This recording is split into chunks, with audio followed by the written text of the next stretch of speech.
Assalamu alaikum and welcome in the online class today. This is our second class, prefix and suffix, presented by M.H. Mahin, assistant teacher, Lutechor MI High School.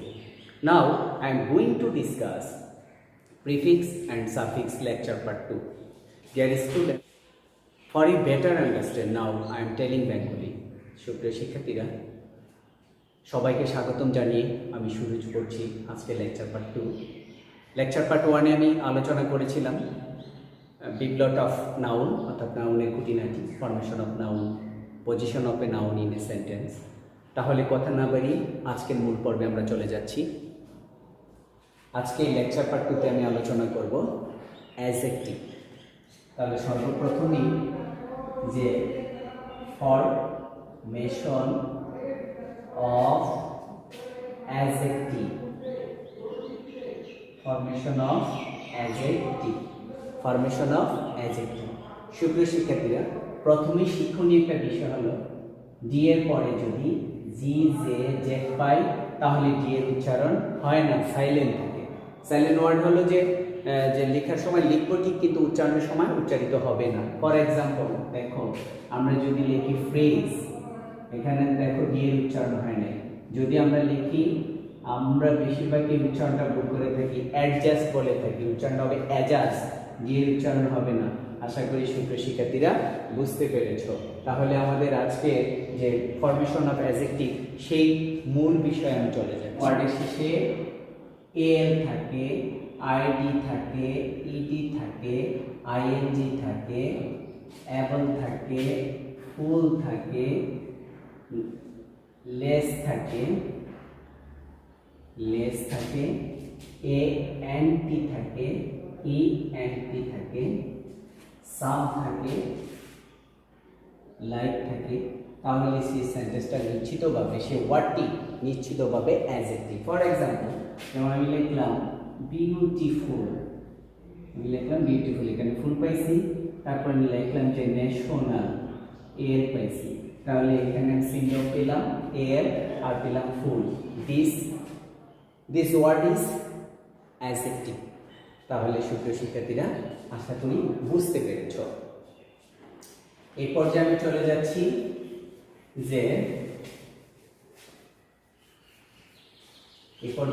যাচ্ছি exceptional অ্যাডজেক্টিভের কাছে। Exceptional adjective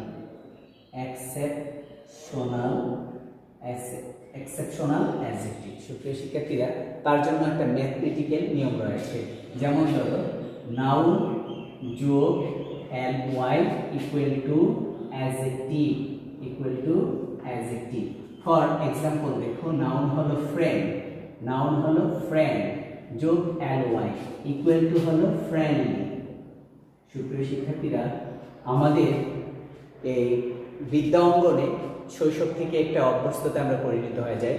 যদি কোনো ওয়ার্ডের শেষে L Y পাও তাহলে সেটা বলে অ্যাডভার্ব। আমি তার সাথে একমত না, তার প্রমাণ দেখো। যদি আমি বলি এটা কি লিখেছি, তোমরা নিচেই উত্তর দিয়ে ফেলেছো। এটা হলো জুলাই, এটা দ্বারা একটা মাসের নাম বোঝায়, এটা হলো মলি, এটা মেয়ের নাম বোঝায়। তাহলে এখানে তো ওয়ার্ডের শেষে এল ওয়াই আছে, ইটস আ নাউন, কিন্তু সেটা অ্যাডজেক্টিভও না, অ্যাডভার্বও না। আশা করি সুপ্রিয় শিক্ষার্থীরা বুঝতে পেরেছ। এই পর্যায়ে আমরা এক্সেপশনাল অ্যাডজেক্টিভগুলো আমি দেখিয়ে দিচ্ছি। যেমন কস্টলি, ফ্রেন্ডলি,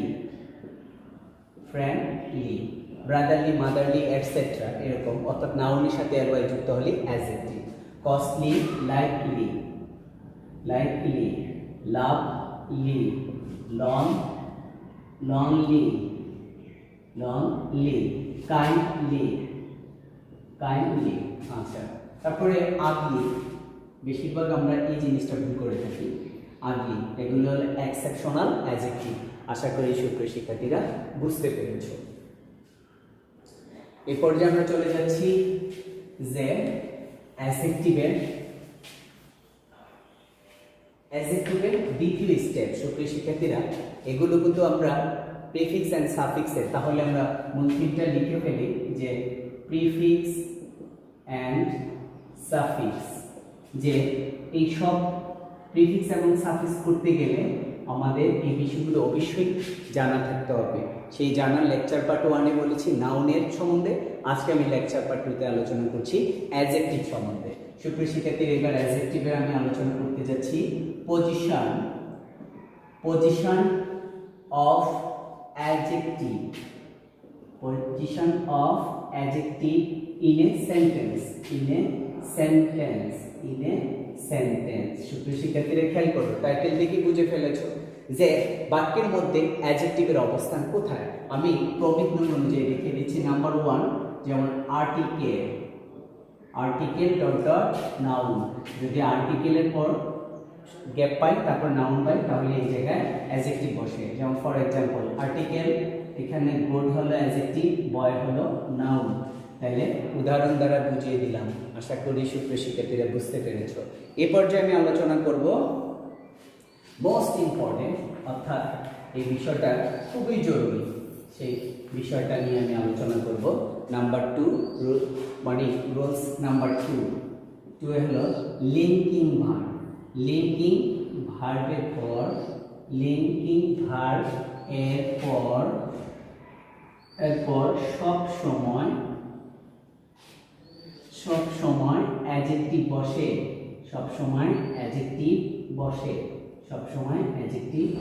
সুপ্রিয় শিক্ষার্থীরা, আমরা দেখি। তাহলে এখন প্রশ্ন জাগতে পারে যে স্যার, লিঙ্কিং ভার্ব চিনব কি করে? চিনার জন্য আমি শর্টকাটে একটা রুলস, মানে শর্টকাট টেকনিক দিয়ে দিচ্ছি। তোমরা খেয়াল করো যে এখানে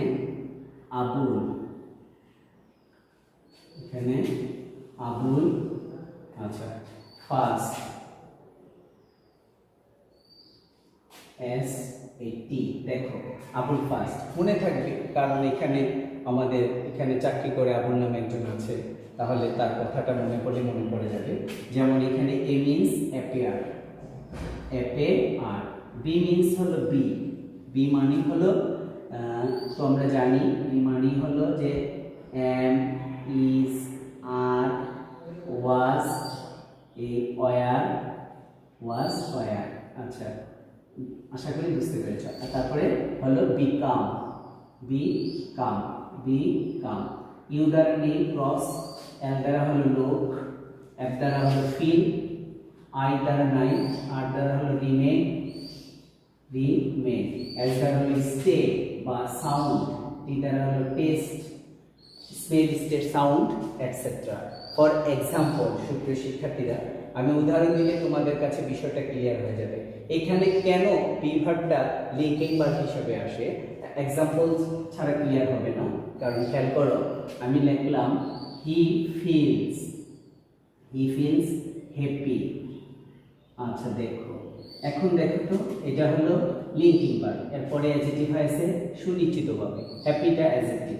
এখন দেখো, যদি আমি এই সেন্টেন্সটা এইভাবে লিখি, হি ইজ হ্যাপি, দেখো বি ভার্বের পরে অ্যাডজেক্টিভ হয়েছে, দ্যাটস ওকে, কিন্তু সেন্টেন্সের অর্থের কোনো নষ্ট হয়নি, যার কারণে আমরা কি করতে পারি, বি ভার্বকে লিঙ্কিং ভার্ব হিসাবে ব্যবহার করতে পারি।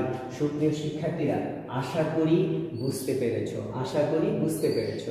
আমার লেকচারগুলো যদি তোমরা, আমি এর আগে narration, transformation, right form of verbs, এবং আজকে টপিকস চলছে যে প্রিফিক্স অ্যান্ড সাফিক্স, এগুলো আমি কন্টিনিউয়াস বিভিন্ন লেকচার আকারে দিয়েছি। তোমরা যদি দেখো, আশাবাদী কিছুটা হলে উপকৃত হবে।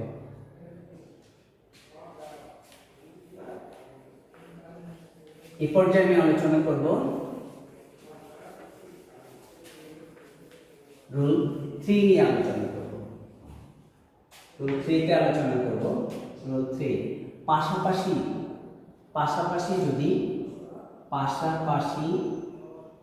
পাশাপাশি যদি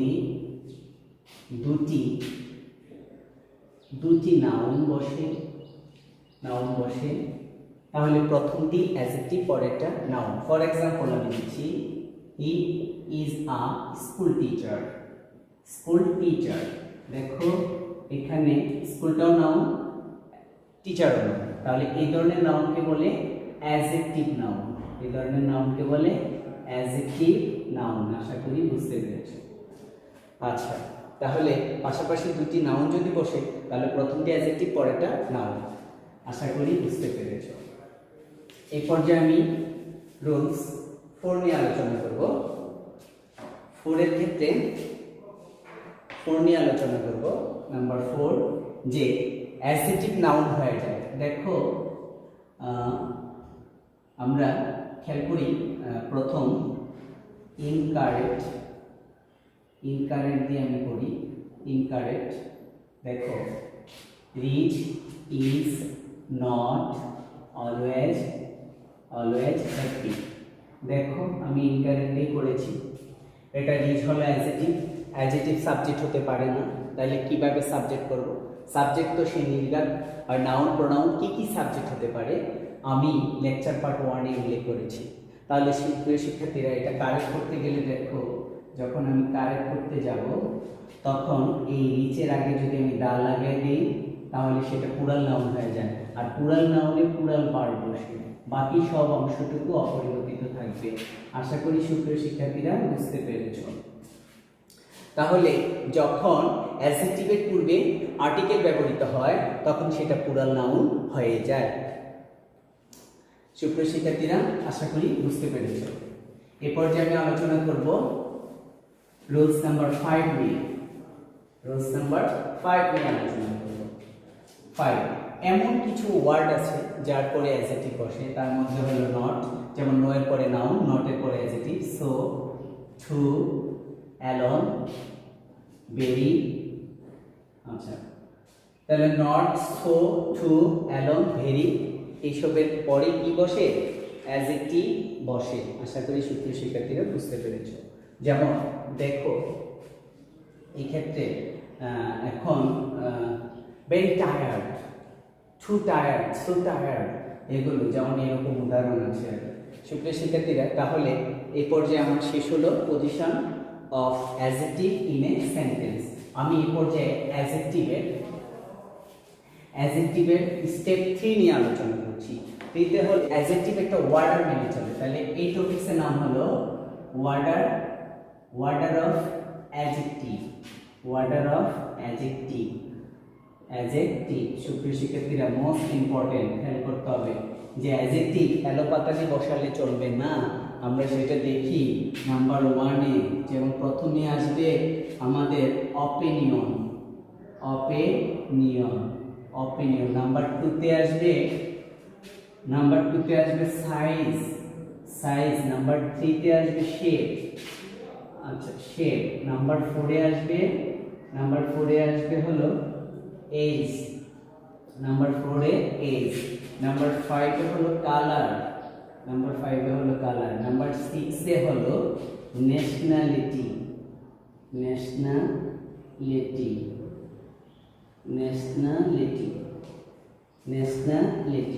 নাম্বার 7 হলো ম্যাটেরিয়াল। নাম্বার 8 হলো পারপাস।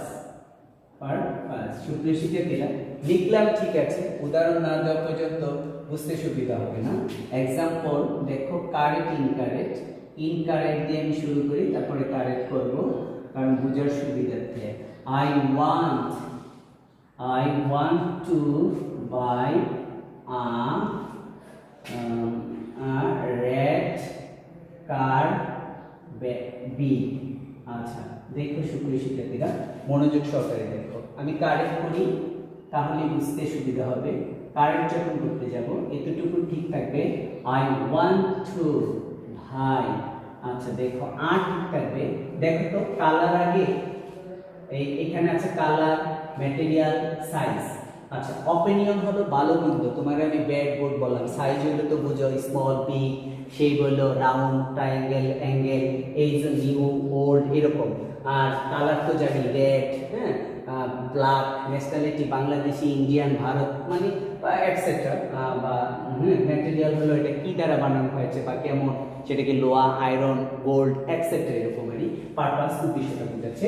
আচ্ছা, তাহলে দেখো I want to buy a, তাহলে আমাদের আগে দেখো তো এই সিরিয়ালের মধ্যে যে আগে হলো সাইজ, তাহলে আসবে বি। আচ্ছা, তারপরে আছে কি যে কালার হলো রেড, লাস্ট হলো কি কার। তাহলে সুপ্রিয় শিক্ষার্থীরা আশা করি বুঝতে পেরেছো। অর্থাৎ একটা সেন্টেন্সে 8টা অ্যাডজেক্টিভও বসতে পারে, তবে অ্যাডজেক্টিভ তার অর্ডার মেনে চলবে। কারো আগে, যেমন তোমরা উদাহরণস্বরূপ যদি আমি বলি যে সপ্তম শ্রেণীর স্টুডেন্ট সে নবম শ্রেণীর ক্লাসে এসে ক্লাস করতে পারবে না, কারণ তার মানে একটা মেনটেনেন্স পালন করা লাগবে, দায়িত্ব পালন করা লাগবে। তদ্রূপ লেখাপড়ার ক্ষেত্রেও প্রত্যেকটি বিষয়ের ক্ষেত্রে নেপথ্যে কিছু রুলস রয়েছে, সেগুলো পালন করতে হয়। আজকে অ্যাডজেক্টিভের অর্ডার অফ অ্যাডজেক্টিভ দেখিয়ে দিলাম। সুপ্রিয় শিক্ষার্থীরা, আশা করি বুঝতে পেরেছ। তাহলে সুপ্রিয় শিক্ষার্থীরা, কথা না বাড়িয়ে আজকের মতো লেকচার পার্ট 2 সমাপ্ত করলাম। পরবর্তী লেকচার পার্ট 3 দেখার প্রত্যাশায় রইলাম। আজকের মতো এখানে শেষ করলাম। আল্লাহ হাফেজ।